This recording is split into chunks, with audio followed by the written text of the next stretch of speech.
सभी का सहर्ष स्वागत करती हूँ। सुस्वागतम, सुस्वागतम, सुस्वागतम।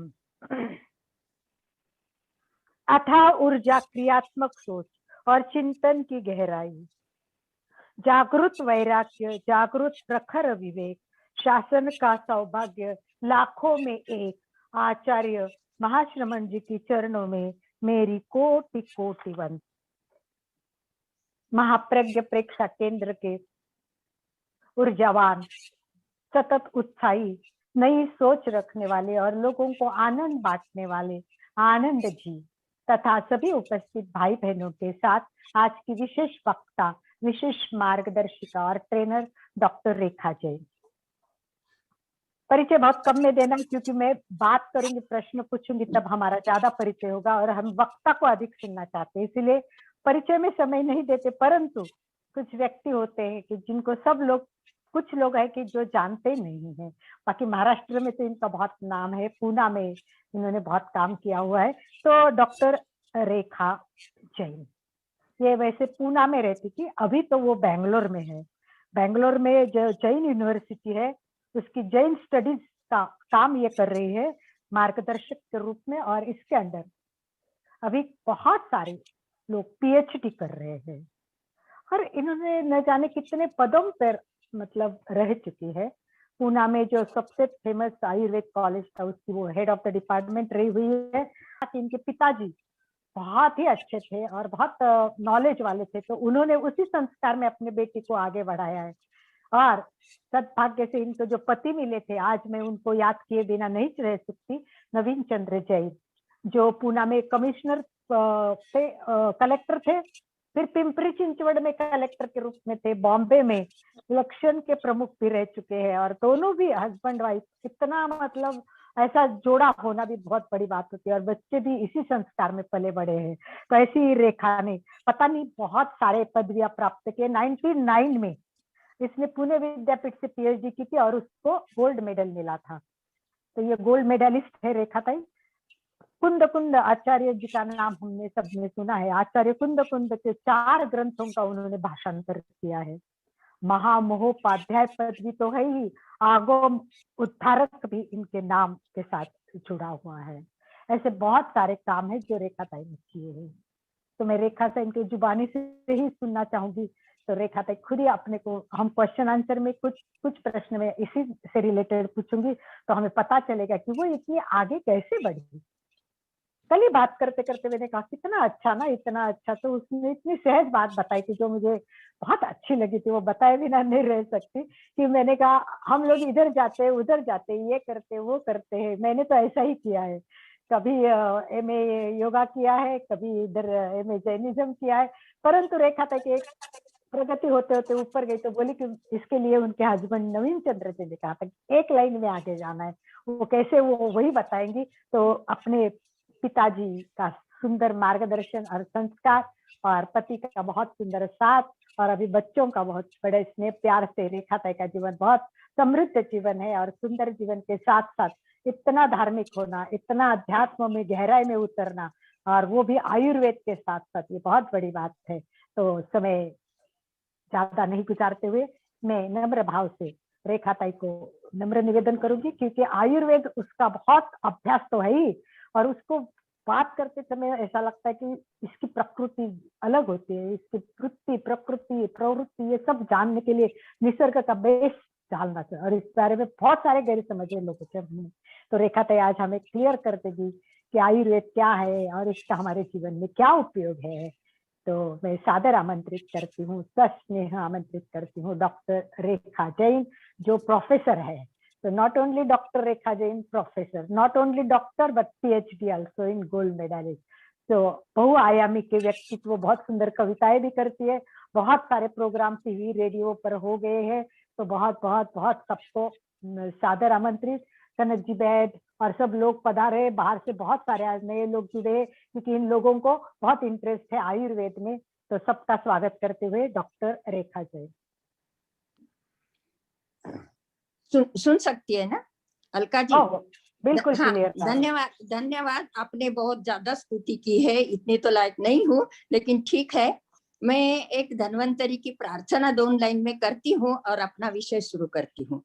आचार्य श्री को कोटि कोटि प्रणाम। धन्वंतरी की प्रार्थना 2 लाइन्स। नमामि धन्वन्तरिमादिदेवम् सुरासुरैर्वन्दितपादपद्मम् लोके जरा मृत्यु भय वाह दुःखनाशनम्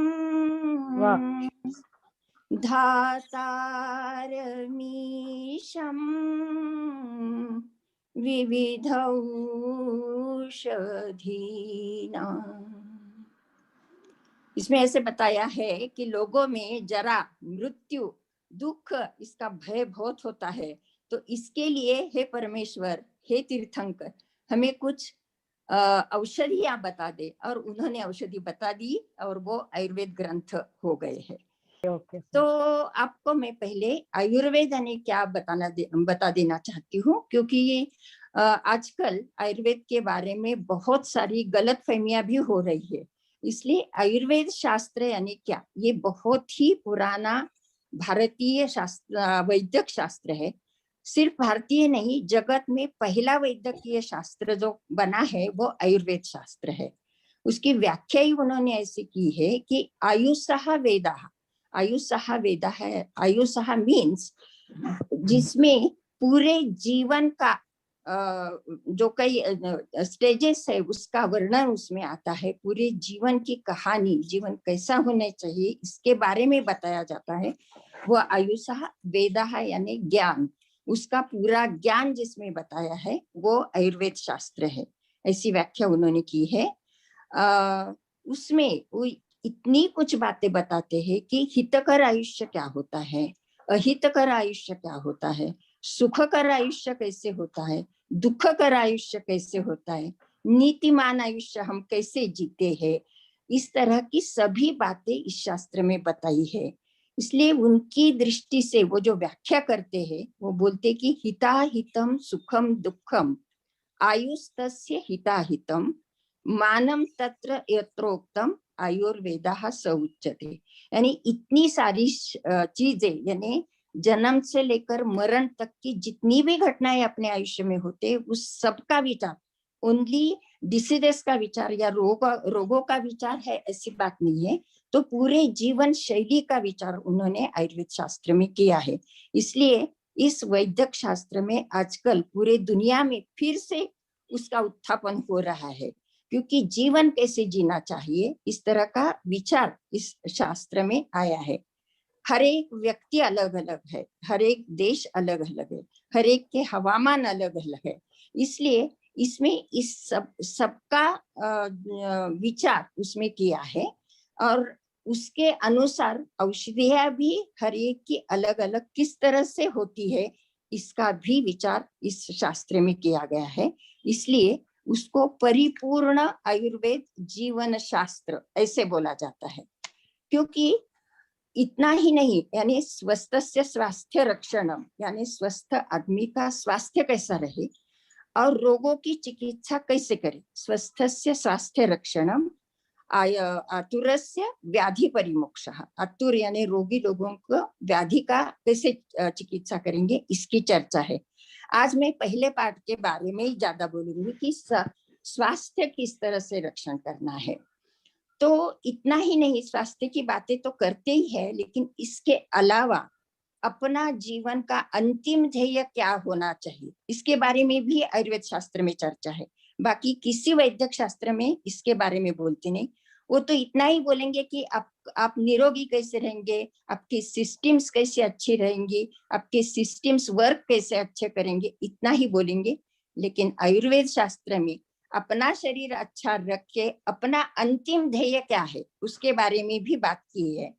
वो कहते हैं कि अपना जीवन का ध्येय धर्म, अर्थ, काम और मोक्ष इस तरह का है।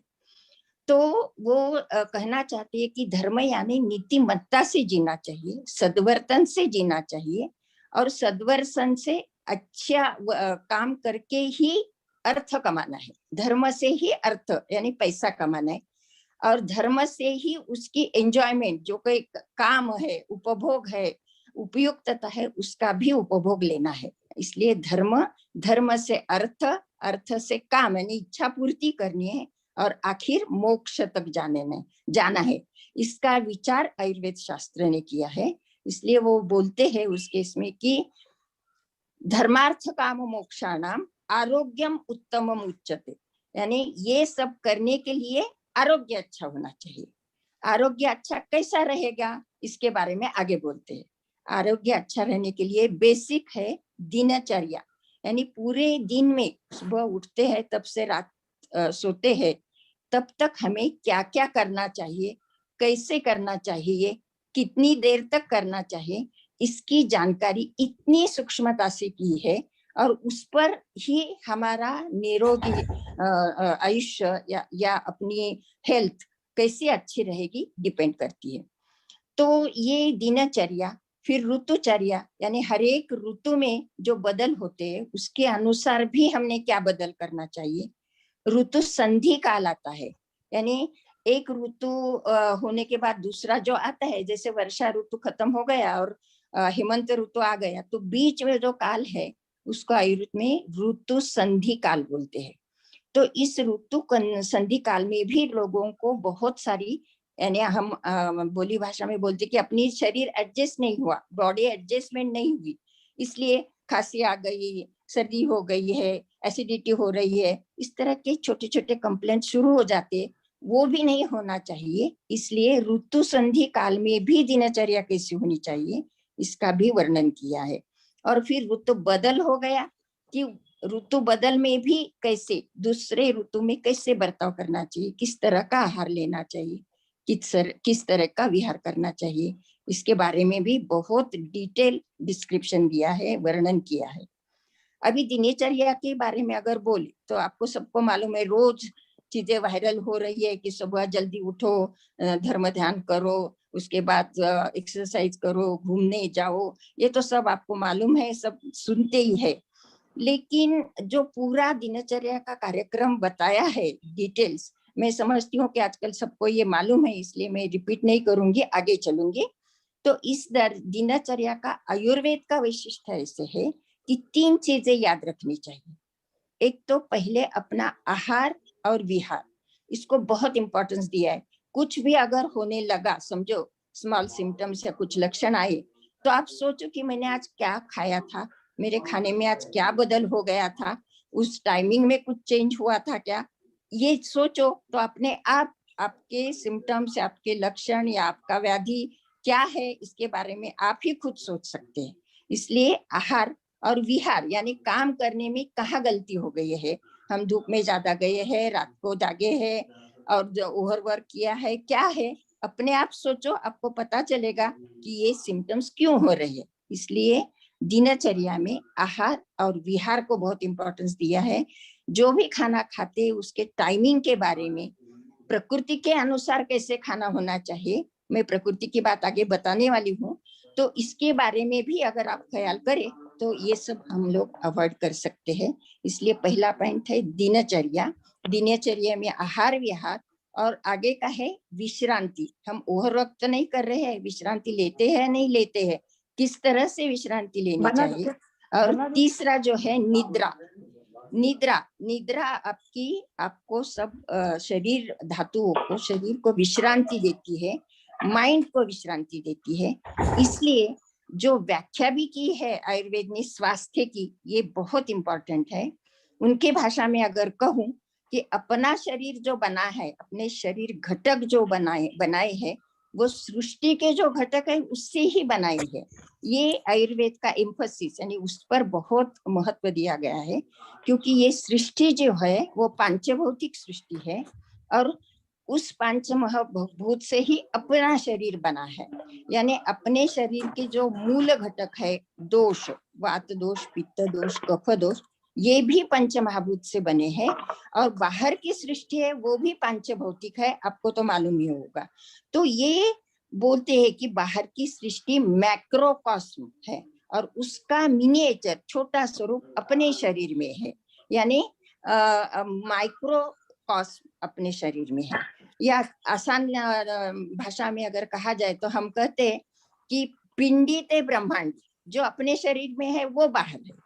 इसलिए बाहर की चीजें अगर हमारा शरीर का बैलेंस गया, दोषों का बैलेंस गया, तो वो ठीक करने में हमारे सृष्टि के जो घटक है उसका ही उपयोग हो सकता है।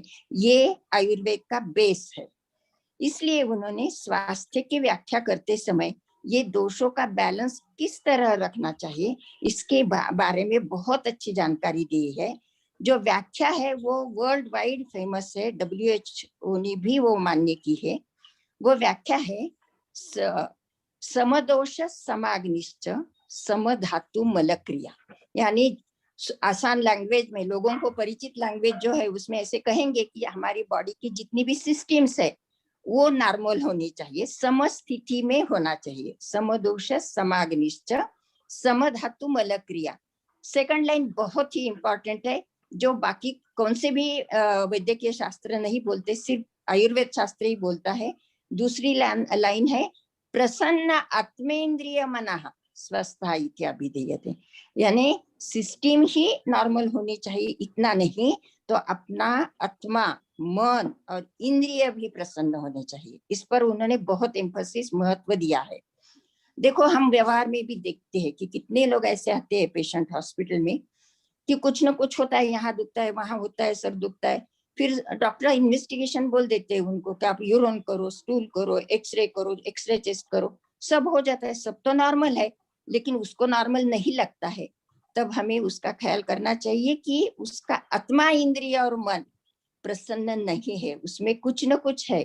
इसलिए अच्छी निरोगी हेल्थ के लिए ये परिपूर्ण व्याख्या है कि अपनी सिस्टम्स भी अच्छे होने चाहिए, अपना मन भी प्रसन्न होना चाहिए, अपना आत्मा और अपनी इंद्रिय जो बोले है ज्ञानेन्द्रिय और पंचेंद्रिय और कर्मेंद्रिय, इनकी स्थिति भी नॉर्मल होनी चाहिए। इतनी ब्रॉड आयुर्वेद में स्वास्थ्य की व्याख्या की है।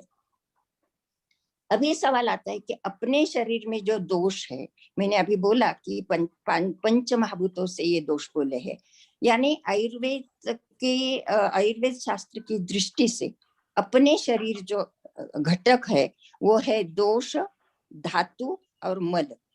क्या है, हम लोग बचपन से यानी फर्स्ट स्टैंडर्ड से क्या परिचित किससे है, हम बोलते हैं कि ये सेल है, ये टिश्यू है, ये वेसल है, ये मसल है, ये बोन है, इससे हम लोग बहुत परिचित है। लेकिन हम लोग दोषों को परिचित नहीं है, हमें सिखाया नहीं गया है। इसलिए थोड़ा अजब सा लगता है कि बॉडी में दोष यानी क्या, इस तरह की भावना होती है। लेकिन आयुर्वेद का जो बेस है उनका कि सृष्टि पांचभौतिक, हमारा शरीर पांचभौतिक, पंच महाभूतों से ही हमारे शरीर के दोष बने हैं, वो है वात, पित्त और कफ। वात का फंक्शन शरीर में क्या है, जितनी भी हलचल, वात यानी हवा, वायु, शरीर में जितनी भी हलचल होती है वो वात के कारण होती है, ये ध्यान में रखना चाहिए। यानी अपना क्रिया है, प्रतिक्रिया है, उत्साह है, ये सब वात के कारण है। सिस्टम्स जो काम करते हैं वो भी वात के स्टिमुलस से, उससे ही करते हैं। एनर्जी जो है वो भी वात के कारण है, ये वात दोष है। शरीर में हम लोग जो खाते हैं, पीते हैं, शरीर का पोषण होता है, शरीर के धातु में परिवर्तन हो जाता है, ये काम पित्त दोष करता है। यानी परिवर्तन आने का परिणामन ये पित्त दोष से होता है। और पित्त से एनर्जी भी बहुत मिलती है, पित्त से पचन क्रिया अच्छी रहती है। और तीसरा दोष है कफ दोष, यानी हमारे बॉडी को, हमारे शरीर को जो स्थिरता है, घनता है, शक्ति है, एनर्जी है, ये सब कफ दोष के कारण आती है। ऐसा बेसिक 3 दोष बोले हैं। और सप्त धातु बताए हैं, जिसको हम बोलते हैं रस, रक्त, मांस, मेद, अस्थि, मज्जा, शुक्र, इस तरह के सप्त धातु बोले। ये शरीर के घटक है, ये दोष भी, ये धातु भी पंच महाभूतों से बने हैं। कैसे बने हैं इसके वो जो शास्त्र है उसमें मैं जाऊंगी नहीं, लेकिन आयुर्वेद शास्त्र में इसका बहुत ही सूक्ष्मता से वर्णन किया है, जो प्रकृति निर्मित में उपयुक्त है। और चिकित्सा करते समय उसका ख्याल करना या विचार करना बहुत जरूरी होता है। और सब पचन क्रिया वगैरह होने के बाद, परिवर्तन होने के बाद जो मल बाहर हम छोड़ते हैं उसको तीन मल बोले हैं, वो है मूत्रमल, शुक्र पुरुष मल यानी अपनी मल प्रवृत्ति जो होती है वो, और पसीना यानी स्वेद। इस तरह के तीन घटक मेन है, यानी दोष धातु मल मूलम ही शरीरम, इस तरह का वर्णन किया है। और ये जो दोष धातु मल है उनका बैलेंस रखना बहुत जरूरी होता है। लेकिन हम ह्यूमन बींग्स ऐसे हैं कि कुछ न कुछ हमारी दिन में जो प्रक्रिया चलती है, मोहवश हम कुछ काम करते हैं, कभी कभी करना पड़ता है, इससे इस दोषों का इम्बैलेंस हो जाता है। और इम्बैलेंस हो गया और हमने उस पर ध्यान नहीं दिया तो धीरे धीरे रोग की निर्मित होने लगती है। तो ये उन्होंने बेस बोला है। तो ये दोष धातु और मल का बैलेंस किस तरह से रखना चाहिए, इसमें दिनचर्या, ऋतुचर्या और आपकी प्रकृति का महत्व। प्रकृति के अनुसार आपके दोष होते हैं। अभी आप कहेंगे कि प्रकृति यानी क्या, हम ऐसे भी व्यवहार में बोलते हैं ना कि मेरी पित्त प्रकृति है, मुझे ये नहीं सहता, मैं धूप में जाती हूँ तो मेरा सर दुखने लगता है। यानी थोड़ा थोड़ा जो कि इम्पैक्ट अपनी सोसाइटी में, अपने कल्चर में उसका रहा है, इसलिए ये पित्त का, वात का जिक्र लोग करते रहते हैं। तो ये प्रकृति आती कैसे है, तो जन्म से, यानी जब गर्भ निर्मित होती है तब जिस दोष का अधिक्य होता है उस दोष की प्रकृति होती है। समझो कि वात दोष की अधिक है तो वात प्रकृति, लेकिन एक दोष की प्रकृति कभी नहीं होती, हमेशा दो दोष रहते हैं, एक प्रमुख यानी प्रधान दोष और दूसरा गौण दोष, यानी वात प्रधान पित्त प्रकृति, ऐसे यानी दोनों दोष के हमारे शरीर में काम चालू। ऐसे तो तीन ही दोष का रहता है, लेकिन मेनली दो दोष तो होते ही है। सम प्रकृति मिलती नहीं है, यानी जितना वात उतना ही पित्त और उतना कफ, तो बहुत ही आइडियल हो गया, बैलेंस हो गया। लेकिन हम तीनों का बैलेंस रखना बहुत मुश्किल होता है। तीन पहिए पर गाड़ी खड़ी रहने में कितनी डिफिकल्टी आ जाती है, उस तरह का है। तो हमारे खाने पीने में जो भी होता है, इसमें दोषों का इम्बैलेंस होता है और लक्षण दिखते हैं। तो अभी मैं प्रकृति की बात कर रही थी, जैसे वात प्रकृति है, पित्त प्रकृति है और कफ प्रकृति है, जिस दोष का अधिक्य है वो आ जाते हैं। तो ये प्रकृति डिसाइड क्यों करनी है और कैसे करनी है, ऐसे दोनों बातें हैं।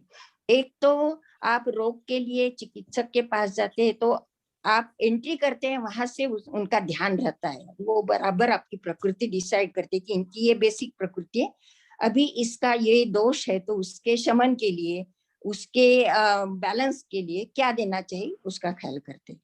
लेकिन हमारे लिए, हमारा स्वास्थ्य रखने के लिए हम खुद भी अपनी प्रकृति डिसाइड कर सकते हैं। कैसे कर सकते हैं, तो कुछ सिम्टम्स उन्होंने वर्णन किए, कुछ आकृति का वर्णन किया है, कुछ लाइकिंग का वर्णन किया है। हर एक की प्रकृति अलग अलग होती है, हर एक का लाइकिंग अलग होता है, हर एक का बिहेवियर अलग होता है, इसलिए हर एक व्यक्ति का औषध भी अलग होता है। ये आयुर्वेद का विचार है। ऐसे नहीं कि एंटीबायोटिक्स देते हैं तो सबको एक ही एंटीबायोटिक्स देते हैं और उसका उपयोग होता है, आयुर्वेद में ऐसा नहीं है।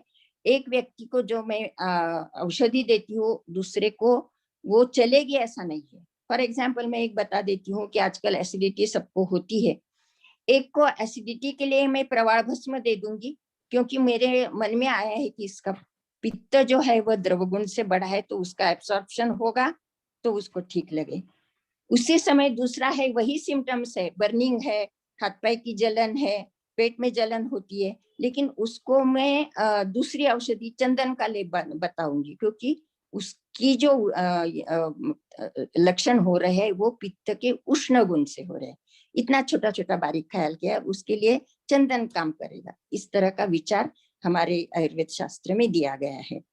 तो ये प्रकृति डिसाइड करते समय वात के लक्षण क्या क्या आप देखेंगे फिजिकली, यानी अपने शरीर पर कैसे वात लक्षण दिखेंगे, तो बोलते कि वात की आकृति जो होती है, फीचर्स जो होता है, हम लोग जिसको बांधा बोलते हैं या स्ट्रक्चर बोलते हैं, वो स्मॉल होता है हमेशा, और इतनी कृशता दिखती है कि उसको कितनी भी औषधि दे दो आप तो उस पर उसका असर ही नहीं होगा, वजन बढ़ता ही नहीं। ऐसे बोलेंगे, उसको ड्राई फ्रूट्स खाने के लिए बोलेंगे, हलवा खाने के लिए बोलेंगे, लेकिन उसके बाद भी उसका वजन बढ़ता नहीं है, इतनी कृशता उनमें दिखती है। ये वात प्रकृति का लक्षण है। दूसरी बात, वात में हमेशा रुक्ष गुण का यानी ड्राइनेस हमेशा दिखता है, यानी उसके बाल ड्राई होते हैं, उनका स्किन जो है वो बोलेंगे हमेशा इतने ड्राई होते हैं, मैं ऑयल लगाता हूँ तो भी नहीं मुझे अच्छा लगता, या स्निग्धता आती नहीं है, वो इतनी रुक्षता रहती है। स्क्रैचेस आ जाते हैं, उसके नेल नख है उसके ऊपर स्क्रैचेस रहते हैं, उनके हील्स है उस पर भी स्क्रैचेस आ जाते हैं, स्किन पे हमेशा होठ है उस पर स्क्रैचेस आ जाते हैं, जल्दी आ जाते हैं, तो उसमें वात का आधिक्य है, यानी रुक्ष गुण बहुत ही डोमिनेंट हो जाता है वात प्रकृति। तो अपने आप अपने ये लक्षण अपने में है क्या, ये आप खुद जान सकते हैं और अपना प्रकृति का दोष डिसाइड कर सकते हैं। जैसे वात का है, वात में कॉन्स्टिपेशन की हमेशा तकरार रहती है, वात का खाना भी कम रहता है, ज्यादा खा नहीं सकते, और बहुत ही रेगुलरिटी रहती है उनकी टाइमिंग की, काम करने की पद्धति, अस्थिर था उसमें बहुत, क्योंकि वात का चल गुण वहां है, इसलिए अस्थिर भी बहुत होते हैं, इतने हाथ पाए हिलाते, बैठे भी रहे तो पाए हिलाते रहेंगे, चेयर पर बैठे तो पाए हिलाते रहेंगे, इतने बोलेंगे दूसरों को चांस भी नहीं देंगे बोलने का, इतनी वो बड़बड़ जिसको बोलते हैं वो करने की उनकी आदत रहती है, वेरी टॉकेटिव इस तरह का। ये शारीरिक जैसी चंचलता है वैसे मानसिक चंचलता भी होती है, उनको वो डिसाइड नहीं कर पाते, ये करूं या न करूं, ये अच्छा है या बुरा है, वो डिसाइड ही नहीं कर पाते, बहुत फ्लक्चुएटिंग माइंड उनका रहता है, स्थिरता वहां नहीं होती है। और कभी गुस्सा आता है कभी नहीं आता है, कभी भूख लगती है कभी नहीं लगती है, इस तरह की इरेगुलरिटी बहुत है वात प्रकृति में। तो ये सिम्टम्स अगर आप सर्च करेंगे किसी में भी, अपने बच्चे में है, अपने नेबर में है, अपने खुद में है, तो आपको पता चलेगा कि वात के लक्षण क्या क्या है। वैसे ही पित्त के लक्षण उन्होंने बोले, पित्त प्रकृति के, प्रकृति में दोनों ही दोष के कभी कभी सिम्टम्स रहते हैं।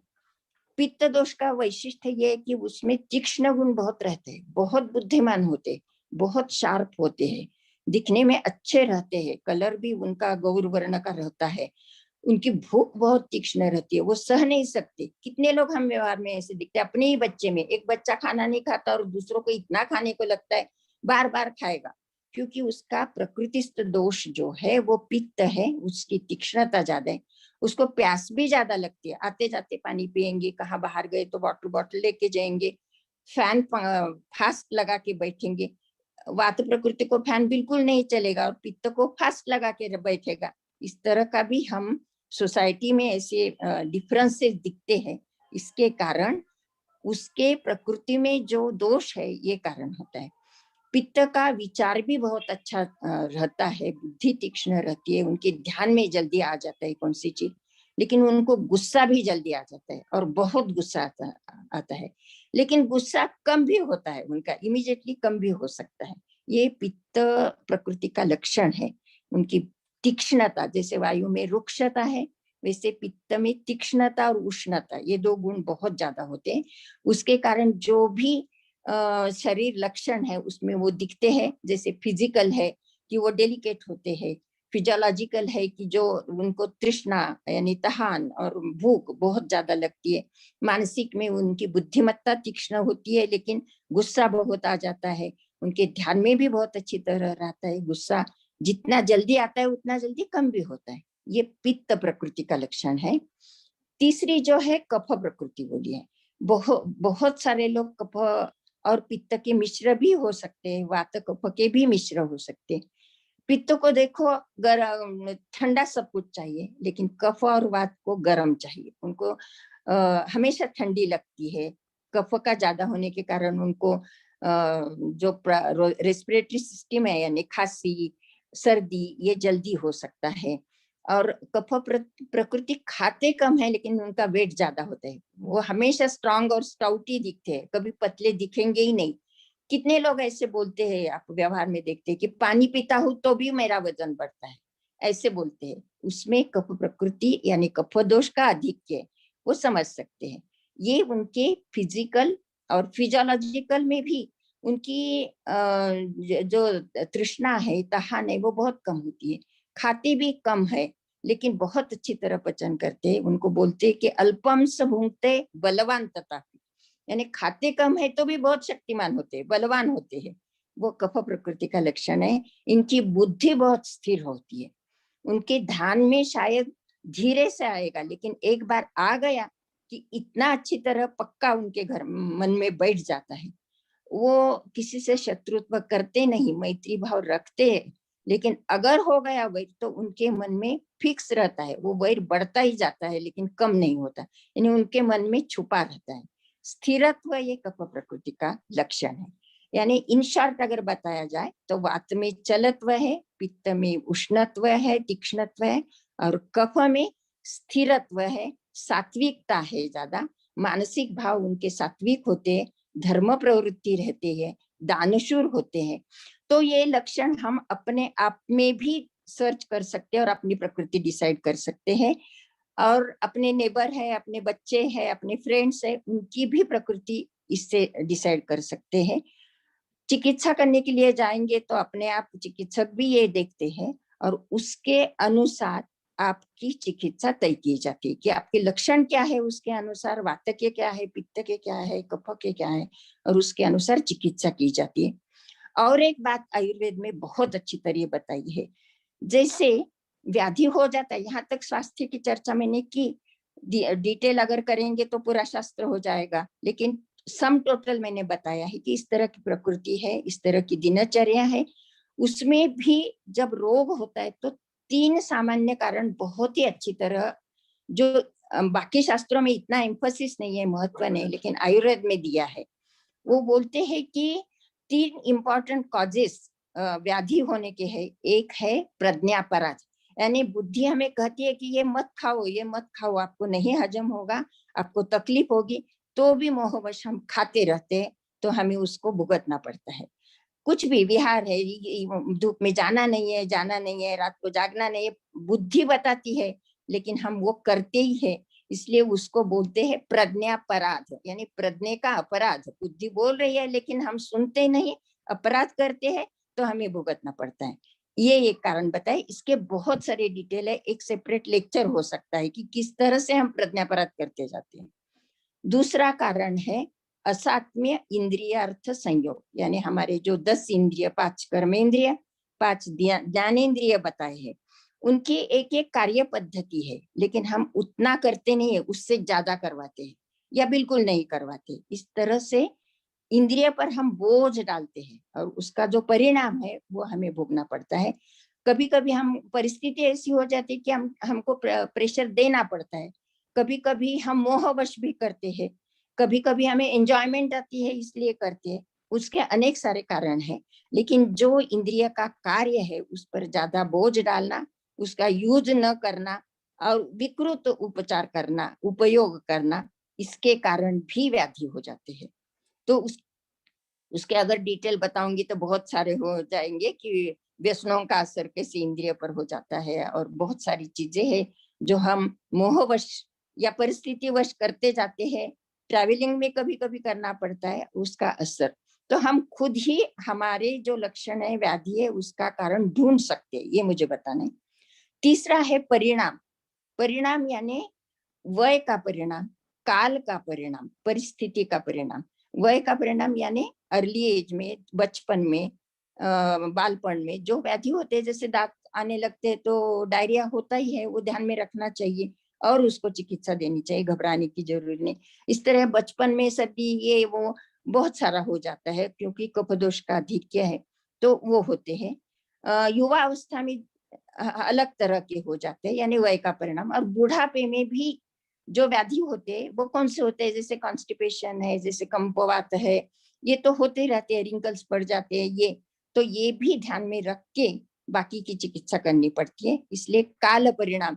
फिर परिस्थिति, यानी हम यहाँ से अब्रॉड जाएंगे, फॉरेन जाते हैं तो वहां की हवा, यानी उसमें देश विचार है, काल विचार है, वय विचार है, बहुत ही डिटेल डिस्क्रिप्शन है, और वो परिणाम इस हेडिंग के अंडर आता है।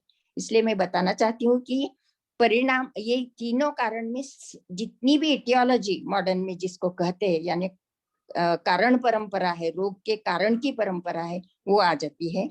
और इस कारण से शरीर में किस तरह का कैसे कैसे बदलाव होते जाता है और कैसे लक्षण होते हैं, इसके बारे में भी बहुत सारी चर्चा जब रोगों की चर्चा है वहां की जाती है, वहां संप्राप्ति ऐसे उसको बोलते हैं इस तरह। और वो जो होते हैं हर एक स्टेज, तो एक एक स्टेज बोलते हैं ना कि बहुत देर किया आपने आने में, यानी स्टेजेस बहुत बढ़ गए हैं। पहली स्टेज में क्या होता है, ऐसे रोग के अनुसार बहुत सारा वर्णन आयुर्वेद शास्त्र में किया है।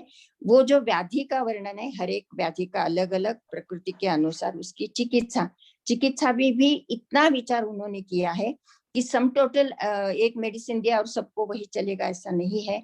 हर एक की अलग, उसमें भी देश का विचार, काल का विचार, वय का विचार, औषधि का विचार, पथ्यापथ्य का विचार, रसायन चिकित्सा यानी व्याधि बड़ा होने के बाद भी क्या देना चाहिए, इसका भी विचार आयुर्वेद शास्त्र ने बहुत अच्छी तरह किया है। वो कहते हैं चिकित्सा करते समय दुष्यम देशम बलम कालम प्रकृतिम अनलम वयः, ये सबका विचार करना चाहिए, चिकित्सा देनी चाहिए। चिकित्सा की भी अनेक प्रकार है, जैसे पंचकर्म चिकित्सा है, रोग विपरीत चिकित्सा है, बाद में रसायन चिकित्सा है, ये सबका विचार आयुर्वेद शास्त्र में किया है। लेकिन आजकल इतना विचार किसी को मालूम नहीं, और इतने कोई भी कुछ पत्ते देते और बोलते कि इससे कैंसर बड़ा होता है, उनको उसके पीछे क्या शास्त्र है, क्या आयुर्वेद है, ये आयुर्वेद नहीं है, ये उनको मालूम नहीं है। आयुर्वेद शास्त्र बड़ा, बहुत बड़ा विज्ञान है, उसके बड़े बड़े ग्रंथ है, उसका अभ्यास होना चाहिए। हाँ, किसी का अनुभव हो सकता है कि कुछ खा लिया और उनको ठीक लगा, वो उसका इंडिविजुअल अनुभव है, लेकिन वो शास्त्र नहीं है। आयुर्वेद शास्त्र डिफरेंट है, बहुत सिस्टमेटिक है, उसमें बहुत सारा विचार किया है। आखिर में इतनी चिकित्सा करके भी बोलते हैं, उन्होंने ऐसा बोला है कि आतंक पंक मग्नानाम हस्तालंबो विनिहरत, यानी रोग रूपी कीचड़ में जो फंसा है उसको वैद्य या चिकित्सक हाथ देने का काम करता है। आगे की बात यानी डेस्टिनी हो और कर्म हो और कुछ भी हो, वो आगे है, ऐसा वो बोलते हैं। इस तरह का पूरा आयुर्वेद शास्त्र है। इन शॉर्ट बताने का मैंने प्रयत्न किया है। आपको कुछ भी शंका हो तो आप प्रश्न कर सकते हैं। इतना ही आखिर में कहूं कि सर्वे भवन्तु सुखिनः, सर्वे सन्तु निरामया, सर्वे भद्राणि पश्यन्तु, माँ कश्चित दुख भाग भवे। और आपके अगर कुछ प्रश्न हो अलका जी तो आप पूछ सकते हो। इंदिरा जी का हाथ ऊपर है, तो इंदिरा जी अपने आप को अनम्यूट कीजिए और प्रश्न पूछिए। जय जिनेन्द्र, नमस्ते। मेरा नमस्ते। क्वेश्चन ये था आपसे कि उम्र बढ़ने के साथ मेमोरी कम हो जाती है। जैसे मेरी उम्र 61 है, बहुत बार क्या होता है फ्रिज खोला और क्यों खोला वो भूल जाते हैं, तो हाँ, उसका ये काम उम्र है या और कुछ? और दूसरी चीज, स्किन ड्राई हो जाती है, वो किस वजह से? हाँ, तो मैंने अभी जो बताया ना बराबर है कि ये विचार होना ही चाहिए कि उम्र के हिसाब से थोड़ा बहुत कम ज्यादा हो जाता है, मेमोरी भी कम हो जाती है सर्टेन एज के बाद। लेकिन हम उसको सप्लीमेंट दे के अलर्ट रहने का प्रयास कर सकते हैं। यानी कि हम खुद को बिजी रखेंगे, कुछ याद करेंगे, पुराने सॉन्ग्स गाएंगे, यानी याद करने की हैबिट अगर बना दी तो फिर से वो थोड़ा सा शार्पनेस आ जाता है। एज के कारण हो सकता है, ये कोई बहुत बड़ी बीमारी है ऐसी नहीं। बहुत बड़ी बीमारी उसके साथ अगर हो तो हेडेक हो जाएगा, दूसरे कुछ लक्षण, लेकिन एज के कारण थोड़ा सा विस्मरण हो जाता है। जैसे हमारे एज के कारण स्किन पे रिंकल आते हैं, वैसे ब्रेन टिश्यू जो है उस पर भी थोड़ा सा रिंकल आ जाता है, उसका शार्पनेस थोड़ा कम होने लगता है। तो हम अलर्ट रहे, कुछ रिपीटेशन करे, कुछ सॉन्ग कहे, कुछ मंत्र कहे, याद करने की हैबिट रखे, तो उसका उपाय हो सकता है। और उसके साथ साथ जैसे बादाम बोले है कि बादाम जो बोलते हैं ना कि वो मेद्य यानी बुद्धि को चालना देने वाला है। अखरोट जो है उसका शेप और उसका जो आकार है, आपने देखा है ना ब्रेन क्या जैसा उसका आकार है, तो समाने न समान से वृद्धि, यानी उसी तरह का अन्न का अगर खाया तो ब्रेन को स्टिमुलस कर जाते हैं, ऐसा है। और मैंने आपको बोला है कि वात दोष का जब भी आधिक्य है तो रुक्ष गुण है, तो उसको स्नेहन करना चाहिए, ऑयल लगाने चाहिए, डिफरेंट ऑयल लगाने चाहिए, थिक तिल तेल का ज्यादा अच्छा ये हो सकता है। और खाने में तेल दूध स्निग्ध पदार्थ का ज्यादा सेवन करना चाहिए, तो उसका उपयोग हो सकता है। लेटर एज में यानी ओल्ड एज में रुक्षता और बढ़ने लगती है, वात दोष और बढ़ने लगता है, इसलिए ये दो आप अगर उसकी ख्याल करेंगे तो हेल्प हो सकती है। मसाज कैसा रहता है? हम जो आयुर्वेद के हिसाब से ही जो मसाज करवाते हैं वो हाँ। हेल्थ के लिए कैसा रहता है? बहुत अच्छा है, बहुत अच्छा है। हफ्ते में एक बार, 15 दिन में एक बार जरूर करना चाहिए। और सीजन के अनुसार, यानी कोल्ड सीजन है, ठंडी पड़ रही है तो ज्यादा करना है ऑयल से मसाज। बाहर जाके भी कर सकते हैं, घर में भी मसाज कर सकते हैं। अगर कभी मसल पेन भी होता है तो नारायण तेल जैसा ऑयल भी यूज कर सकते हैं। तिल का तेल जो होता है वो बहुत अच्छा रहता है रुक्षता के लिए, तो वो भी कर सकते हैं। जरूर करिए आप। Thank you very very much. मैं आपके लिए 2 लाइन बोलना चाहूंगी। हाँ बोलो। बोलिए बोलिए। वाणी सुंदर बोली सुंदर, आपने इतना सुंदर समझाया है। वाणी सुंदर बोली सुंदर, सुंदर सी है काया, सुमधुर गंध से महके जीवन, रेखा नाम जो पाया। वाह, ओह बहुत थैंक बढ़िया, यू, बहुत थैंक बढ़िया। You so Omar, much. आपने ओमर, आपने बहुत वेरी काइंड ऑफ यू। धन्यवाद। so बहुत nice. अच्छा लगा, बहुत अच्छा लगा। हाँ जी मैम, मेरे बेटा है 5 साल का। मैम उसको बोलो। जियारे बताया है, और हमने जैसे क्या? किसी को नाड़ी, जियारे बच्चों का गठिया, हाँ हाँ हाँ और हाँ। हमने किसी को नाड़ी दिखाई थी तो वो कहते हैं कि इसको मतलब कभी सुनपात हुआ है, उसकी वजह से प्रॉब्लम आ रही है। उसको जॉइंट्स में स्वेलिंग होती है और फीवर आता अच्छा है। अच्छा, हाँ हाँ हाँ, जॉइंट में स्वेलिंग होती है। हाँ हाँ हाँ हाँ जी, और हाँ पेन होता है और फीवर आता है, हाई फीवर आता है। हाँ हाँ हाँ। तो आपने बाहर दिखाया भी होगा ना, उनकी इन्वेस्टिगेशंस वगैरह किए हैं क्या? मैं तो दिखाया है मैम, गंगाराम हाँ। में ट्रीटमेंट चल रहा है तो वो जियारे बता रहे हैं, बच्चों का गठिया। अच्छा अच्छा अच्छा अच्छा, हाँ हाँ हाँ। तो उसको एज कम है उसकी ना, 5 इयर्स की है हाँ जी, एज। हाँ जी, 5 अपने जो ट्रीटमेंट चालू है वो तो चालू रखो, और हाँ ऊपर जी। से अपने कभी नारायण तेल या महानारायण तेल से मसाज किया है उसका जॉइंट का? महानारायण तेल तो नहीं मैडम, इससे किया है, ये रूमासिल तेल है। नहीं, आप महानारायण तेल जो आयुर्वेदिक है ना उसका प्रयोग करो, वो भी बहुत अच्छा है। और अंदर से गुग्गुल की टैबलेट्स आती है, योगराज गुग्गुल, आधी टैबलेट्स उसको शुरू करो, आधी टैबलेट। आधी टैबलेट क्योंकि दिन में हाँ, एक बार। वो भी क्या है, आधी टैबलेट आप दूध में ये करके घिस के वो हाँ उसको जी, चाटन दे सकते हैं खाने में या पीने में, क्योंकि एज बहुत कम है ना उसकी, हाँ जी, इसलिए। हाँ जी, हाँ, हाँ तो जी। इस तरह से आप चालू करो। और कभी दुखता है तब आपने सेक के भी दिखा है? नहीं, सेका कभी नहीं मैडम। हाँ, तो आप आजकल वो ये मिलती है ना, हॉट बैग मिलती है जो हाँ, इलेक्ट्रिक की, हाँ जी, उससे भी सेका तो चलेगा, नहीं तो ऐसे भी गर्म करके थोड़े से सेकेंगे ना, कपड़ा गर्म करके उसके ऊपर, तो भी उसको अच्छा लगेगा, टेम्परेरी रिलीफ तो मिल जाएगा। बाकी सब औषधि तो चालू रखो, उसके साथ साथ ये दे दो। हाँ, क्योंकि एक खुद एक उसको प्रत्यक्ष देखने के बाद बहुत सारा पता चलता है। ये तो हाँ मैंने जी। आपको थोड़ा सिम्टोमेटिक बताया है। बोलिए, हाँ बोलो। हाँ नाम बता के बताइए, नाम हाँ, मेरा बताइए। मेरा लड़का 23 साल का है। उसको 11 साल का में उसको एक्सीडेंट हुआ था। और पर्सनल उसके क्वेश्चन नहीं प्लीज, अपन उनसे पर्सनली बात करो, क्योंकि फिर कॉमन क्वेश्चन रह जाएंगे। आप उनका नंबर ले लीजिए और कार्यक्रम के बाद डिस्कस कीजिए ओके प्लीज। ओके ओके क्योंकि आपको क्या होगा, डिटेल नहीं मिलेगा और समय फिर उसमें जाएगा तो लोगों के कॉमन क्वेश्चंस रह जाएंगे। ओके मतलब ओके हमें तो आपके समस्या का समाधान तो देना ही है, इसके लिए ही। और रेखा तय का एक ऐसा नेचर है कि जो सबको, मेरे जैसा, हम लोग जैसे आनंद जी के बांटना चाहते हैं।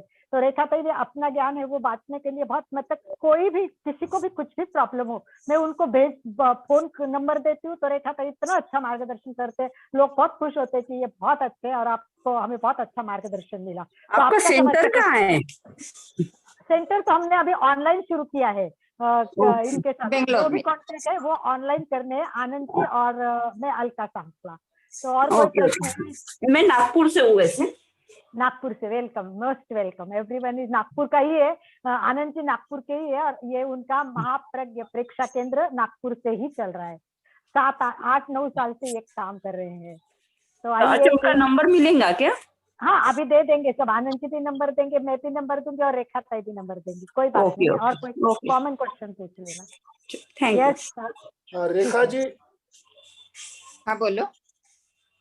योग और आयुर्वेद, इन दोनों में क्या संबंध है, इस पर थोड़ा सा विचार।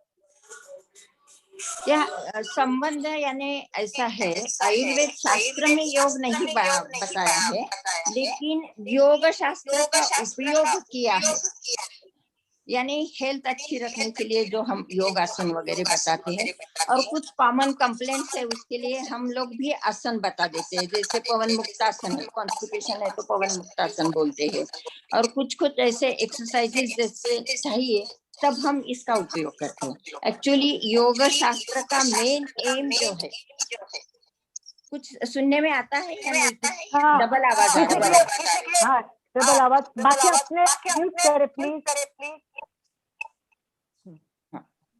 तो योगासन तो जनरल हेल्थ मेंटेनेंस के लिए अच्छा ही बताया है ना, सभी तरह के आसन। तो उसके लिए हम यानी प्रिवेंशन, स्वास्थ्य रक्षण के लिए हम बता देते हैं योग को भी साथ साथ, लेकिन आयुर्वेद शास्त्र में योग नहीं लिया है, हेल्थ मेंटेनेंस में हम उसका उपयोग करते हैं। वेरी गुड, बहुत अच्छा, सही बात है। हम अभी योगा का अभ्यास कर रहे। रेखा बहुत ही बढ़िया। रेखा ताई एक प्रश्न मैं बताती हूँ। हाँ बोलो। प्रश्न पूछती हूँ। तो तेरा आवाज डबल आ रहा है। हाँ, किसी का मोबाइल ऑफ कर दीजिए, मेरा बराबर एक ही है। एक अभी अभी अभी मैंने आयुष मंत्रालय से एक प्रोफेशनल कोर्स किया योगा का, तब उसमें हमें एक आयुर्वेद का पेपर था, तो उसमें स्पेशली एक बात मेंशन की थी कि WHO ने जो व्याख्या की वो व्याख्या कम थी, और हमारे आयुर्वेद की व्याख्या वो परिपूर्ण व्याख्या है। हाँ, और मैंने वही बोला ना कि परिपूर्ण WHO ने अपनी व्याख्या बदल दी और वो आयुर्वेद के कुछ पॉइंट्स उसको ऐड किए। इस प्रकार आयुर्वेद मतलब WHO की व्याख्या पर भी अपना आई थिंक प्रभाव छोड़ रहा है। उन्हें प्रभाव हुआ है। मैंने बोला ना कि ये कौन से भी वैद्यक शास्त्र ने आत्मेंद्रिय मनाह, प्रसन्न आत्मेंद्रिय मनाह ये लिया नहीं था, जो आयुर्वेद शास्त्र ने लिया है। इसलिए अभी WHO ने भी वो ये मान्य की है व्याख्या, और अभी इस माहौल के काल में तो उसको बहुत ही महत्व आया है कि प्रसन्न आत्मा इंद्रिय मन इतना इम्पोर्टेंट है कि वो अपने आप प्रभाव अपने जो फिजिकल हेल्थ है उस पर हो जाता है। पहले मन स्वास्थ्य अच्छा होना चाहिए, फिर शरीर स्वास्थ्य अच्छा हो जाता है, अपने आप हो जाता है। ऐसे हमारे सुनील भैया भी जुड़े हैं, और आज ही एक व्यक्ति का परिचय हुआ, सांगली से है वो शायद, परंतु आज ही विकास गौरव करके मेरे को पूछा, मैंने लिंक भेजी और 9 के बाद ताबड़तोड़ वो भी ज्वाइन हो गए। ये भी एक उत्साह है कि 1 मिनट में पूछने के बाद ज्वाइन होना। तो आनंद जी अभी आप कुछ बात कर सकते हैं। तो मैं रेखा जी के बारे में मैं यही बताऊंगी। रेखा जी, आपको पिताजी का मार्गदर्शन कैसे मिलता था? पिताजी आपके काफी वो थे, तो थोड़ा आप उसके बारे में बताएं। तो आप आगे कैसे बढ़ी, डॉक्टर की में कैसे गई इस साइड में, और आपने कलेक्टर के साथ शादी कैसे की? एक मुझे याद है कि डॉक्टर तो बहुत मिलेंगे, आपके फादर कहते थे, पर कलेक्टर तो एक ही मिलेगा। वो बहुत इंटरेस्टिंग बातें रेखा थे कि, तो आप थोड़ा सा उस बारे में बताएं तो थोड़ा चेंज भी हो जाएगा और लोगों को आपकी थोड़ी जानकारी हो जाएगी। अरे अपनी पर्सनल ये है, मैं उस दृष्टि से देखा जाए तो बहुत ही भाग्यवान हूँ, एकदम भाग्यवान। जैसे मेरे पिताजी संस्कृत के स्कॉलर थे, एक्चुअली वो साइंस ग्रेजुएट थे, तब के वो BSc/BT DPEd थे, और संस्कृत के उन्होंने शंकर सेठ स्कॉलरशिप उनको मिली थी। तो मैं 10th क्लास में थी तब मैंने मेघदूत पढ़ा था और सिखाया था उन्होंने। बाद में मैंने संस्कृत विषय लिया था, तो अभी मैंने मेडिसिनल प्लांट्स इन मेघदूत ऐसा किताब लिखा है। जैसे ही मैं जैन यूनिवर्सिटी में आई, बेंगलोर में रिटायरमेंट के बाद आई हूँ, वहां एक मुझे मेघदूत मिला, तो मुझे याद आया कि मुझे ये लिखना था, क्योंकि बीच में अपने संसार जब चालू था तब टाइम नहीं मिला। तो अभी मैंने वो किताब भी लिखी है। और जैसे ही मैंने यानी शादी IAS ऑफिसर से हो गई तो एक्सपोजर भी बहुत मिला, ऑल ओवर इंडिया, प्रदेश में सभी जगह घूमने का मौका मिला। जहां जहां आयुर्वेद में इंटरेस्ट दिखा वहां मैंने आयुर्वेद के लेक्चर्स दिए। 3 साल में US में कंटिन्यूस पुणे यूनिवर्सिटी की तरफ से अमेरिकन लोगों के लिए वर्कशॉप लिए थे 3 साल। मॉरिशस में भी मुझे बहुत अच्छा मौका मिला था, वहां की एम्बेसी में जाके भी मैंने अपना जो कोर्स है उसको मान्यता ये करने के लिए, और वहाँ पुणे यूनिवर्सिटी का आयुर्वेद कोर्स मान्य हो गया था। और वहां भी अपनी वारी निकलती है ना, उस तरह का वहां भी एक शिव के भक्त एक पालकी निकालते हैं।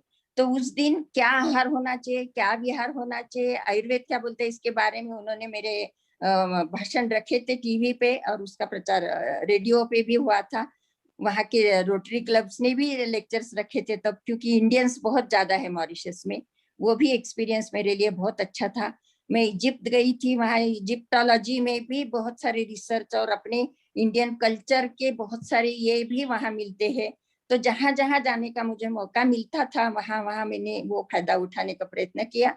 और कॉलेज में मैं एमडी करने लगी तो मुझे आईसीएमआर में जॉब मिला था रिसर्च का, इसलिए रिसर्च इतना अच्छा तरह करती थी। ल्यूकोडर्मा यानी व्हाइट पैचेस और ओबेसिटी पे चल रहा था। उसमें एक ये आया था कि ये कर्मज व्याधि है। तो मुझे मन में आया कि कर्मज, व्हाट इज कर्म। तो जैनिज्म में कर्म की थियरी बहुत अच्छी बताई है, ये मुझे मालूम था। इसलिए मैंने ये सब्जेक्ट ले लिया कि contributions of Jainism to Ayurveda, यानी आयुर्वेद के विकास में जैन धर्म का योगदान। और मुझे ट्रेजर जैसे मिला, इतनी जानकारी मिल गई और इतनी तरह से मैंने वो थीसिस में लिखा। वो विद्यानंद मुनि जो ये थे उन्होंने भी बहुत मोटिवेट किया था। सब जैन हिस्ट्री मुझे तब मिली और पुणे यूनिवर्सिटी में मुझे उसको गोल्ड मेडल मिल गया। तो एक अलग ही वो स्टडी का। और मेरा तिलक आयुर्वेद में इतना जॉब हुआ, मैं lecturer, professor, head of the department, जगह मैंने इंटरनेशनल सेमिनार्स अरेंज किए बहुत सारे और आयुर्वेद को प्रमोट करने का ये किया। और रिटायर होने के बाद मैंने अपने जैनिज्म का जो अभ्यास हुआ तो उससे मुझे और क्यूरियोसिटी बढ़ी। और मैंने जो अपने पंच परमागम है, समय सार, प्रवचन सार, नियम सार, उसका मराठी में ट्रांसलेशन किया, क्योंकि मराठी में किताब नहीं थे, हिंदी में थे, इंग्लिश में भी कम है और संस्कृत में थे, इसलिए मैंने उसका मराठी ट्रांसलेशन किया। वो सब पब्लिश भी हो गए। आजकल हिंदी में आचार्य विद्यासागर जी जो है उनकी मूक माटी ये महाकाव्य बहुत फेमस हो गया है। मध्य प्रदेश जगह जगह वो यूनिवर्सिटी में भी लगाया। उस महाकाव्य का मैंने मराठी महाकाव्य किया है और वो भी बहुत अच्छी तरह चल रहा है। और ऐसा चलता है। तो आजकल ये सब देख के जैन यूनिवर्सिटी में जैन डिपार्टमेंट डेवलप करने के लिए मुझे बुलाया तो मैं यहाँ आ गई। मेरा लकीली मेरा बेटा यहाँ था। मैं बोलती हूँ ना कि हमेशा मेरा लक मुझे बहुत सहायक करता है। तो वहाँ मैंने सर्टिफिकेट कोर्सेस और पीएचडी के लिए ये कर दिया। तो यहाँ मेरी 3 स्टूडेंट पीएचडी अभी एक हो गई, दोनों ने सबमिट किया है, 2 पुणे में कर रहे हैं। तो वो जैनिज्म में पीएचडी करते हैं और ये सारे मेडिकल डॉक्टर है। स्पेशली वो तो मेडिकल प्रोफेसर, मेडिकल कॉलेज में प्रोफेसर थे दोनों। पीडियाट्रिशियन एक है, एक माइक्रोबायोलॉजिस्ट है और बहुत अच्छी तरह अभ्यास चल रहा है। ये सब देख के आज आचार्य विद्यासागर जी मध्य प्रदेश में लेडीज के लिए खास आयुर्वेद कॉलेज बना रहे हैं। तो उन्होंने मुझे वहां प्रिंसिपल करके बुलाया था। मैं प्रिंसिपल नहीं लेकिन एडवाइजरी कमेटी में गई हूँ कि उनको एडवाइस दे सकती हूँ कैसे करना है, क्या करना है, सिलेबस वगैरह। तो अभी अभी वहां जाके मैं आई। पूरा मध्य प्रदेश में जबलपुर में हो रहा है वो पूर्णा आयुर्वेद, शायद आपने नाम सुना होगा।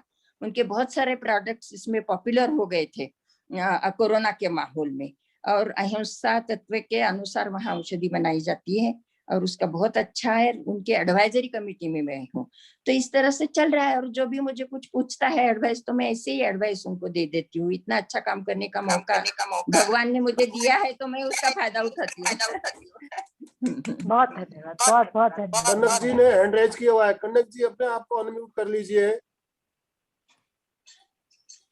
कनक वैद, अपने आप को अनम्यूट कीजिए। कनक जी, समय हो चुका है इसलिए टाइम वेस्ट ना हो। कनक जी आपका हो रहा है अनम्यूट। हाँ, जय जिनेंद्र। जय जिनेंद्र। जय जिनेंद्र। हाँ, मुझे तो बहुत ही अच्छा लगा और खासकर ये जानकारी मैडम ज्यादा अच्छी लगी कि अपने विचारों के हिसाब से भी हमारे हेल्थ के ऊपर असर आता है। आयुर्वेद में आपने बताया ऐसे मन होने से, व्यवहारिक होने से, मतलब इन सब से अपने हेल्थ के ऊपर फर्क पड़ रहा है। आज हम 50+ है तो यही सब कॉमन जो बीमारियां होती है एज के हिसाब से वो सब चलती है। अच्छा, मन भी खूब आध्यात्मिक रहता है, ऐसा नहीं है, लेकिन कुछ भी चलता रहता है। आज पता चला क्योंकि ह्यूमन नेचर है, कभी किसी के प्रति कुछ आ भी जाता है कि उन्होंने ऐसे किया तो उससे हमारा हेल्थ पे प्रभाव पड़ता है। ये जान के बहुत अच्छा लगा, बहुत अच्छा लगा। चाहते हैं हम इसके इम्प्रूव करेंगे, अपने विचारों को कंट्रोल करेंगे और आगे बढ़ेंगे। बहुत बहुत धन्यवाद आपका और अलका जी का। उन्होंने मुझे आप जैसी महान विभूति से मुझे जोड़ा और मैंने आपको सुना, मुझे बहुत अच्छा लगा। आगे भी Thank you. मैं चाहूंगी आपके कभी कुछ भी हो सेमिनार और तो उसमें मैं जरूर रहूं। धन्यवाद, बहुत बहुत जरूर। धन्यवाद। और अलका जी का जरूर। खास कर तो उन्होंने मुझे आज ये बताया, उसके लिए धन्यवाद। Video Thank you. ऑन कीजिए कनक जी, वीडियो ऑन कीजिए कनक जी। चलिए मंजू जी, आपको कुछ कहना है? मंजू छाजे बॉम्बे से जुड़ी है। सुनील जी का हाथ ऊपर है या मंजू जी का, पता नहीं। जय जिनेंद्र सबसे। और बहुत ही अच्छे प्रोग्राम चल रहे हैं, स्वास्थ्य के हिसाब से बहुत सारी जानकारी मिलती है। और भाई साहब का, अलका जी का, सबका बहुत बहुत धन्यवाद। और डॉक्टर जिन्होंने आज बोला, रेखा जी ने बहुत अच्छी जानकारी दी, हमें बहुत अच्छा लगता है ऐसी सब जानकारी मिलके। बहुत बहुत धन्यवाद। सुनील जी, धन्यवाद।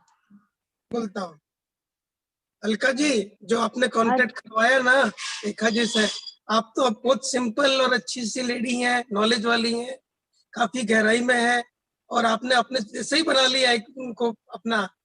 मुझे तो बहुत अच्छा लगा, वाइब्रेशन से इतने अच्छे लगे ना, सुबह सुबह का मेरा तो फ्रेश हो गया संडे आज तो। बहुत कि आपका धन्यवाद। अपना ग्रुप इतना बढ़िया, ऐसा लगता है जैसे कि हम लोग अलग से दुनिया में बैठे हैं, एकदम प्योर हार्टेड लोगों के अंदर बैठे हैं। वही मेरा सबसे बड़ा सेट है आप लोग। बहुत बहुत धन्यवाद।